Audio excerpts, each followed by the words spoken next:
katanya nggak ada yang masuk ke ranah politik. Sekretaris kabinet nggak boleh Pak. Bukan sekretaris. Direktur Bulog itu semua sekretaris bertentangan sama undang-undang, Pak. dibawa sekretaris militer. Kan sekretaris militer selama ini juga dijabat oleh perwira aktif. Dirut Bulog Kan sudah dibilang kalau di luar itu wajib mundur. dia nggak mundur Pak. Bukan nanti. Ini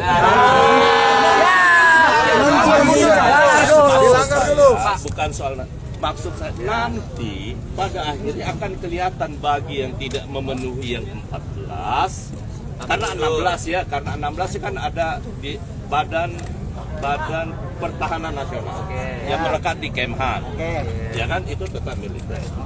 Kalau ada yang di luar yang 14 itu masih akan menunggu, pasti mundur, nggak mungkin nggak, karena undang-undangnya menyatakan harus mundur. Nah ini Pak, sorry, mohon maaf Pak.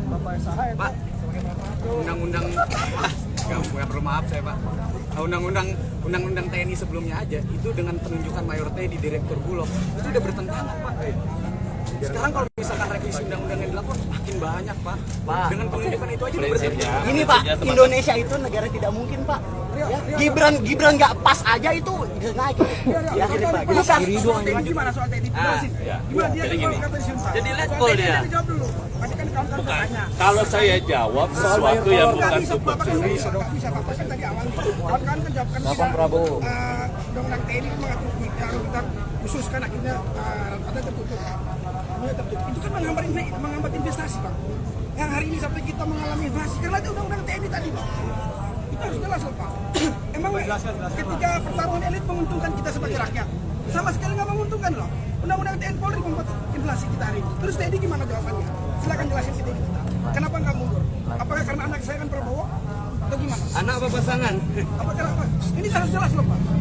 Pengadilan tertutup loh. Itu fondasi Pak, fondasi supaya investasi percaya bahwasannya ketika melakukan investasi di Indonesia tidak terjadi korupsi. Kalau ini dipraktekin apakah menguntungkan undang-undang TNI?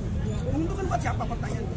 Pak, semua ini pimpin militer, udah ada contohnya Pak. Myanmar tuh pimpin militer Pak. Akhirnya apa perang saudara? Kan soal TNI gimana Pak? Jawabannya itu soal TNI. Ya nanti pokoknya prinsipnya yang soal yang itu soal yang Pak, kita nggak ada waktu buat nanti Pak. Iya. Pak, Mayor Kolor gimana Pak soal Mayor Kolor? Apakah karena dia istimewa apa sih TNI di Republik ini? Istimewa apa coba jelasin ke kita? Iya, pokoknya prinsipnya buat saya bisa jawab sama teman-teman. Apa yang Bapak bisa jawab? Saya bisa jawab bahwa di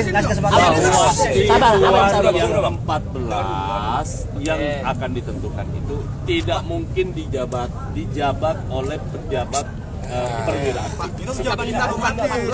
Ini kata-kata siapa yang bisa kita pegang Pak? Sebentar. Saya mau nanya, yang bisa kita pegang omongan siapa Pak? Bapak, presiden atau siapapun selalu ingkar janji. Sama omongannya selalu berbeda.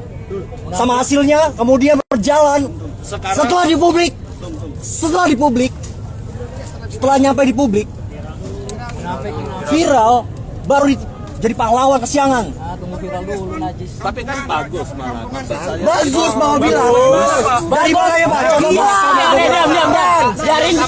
Pak. Biarin Bapak Supratman jelasin bagusnya di mana.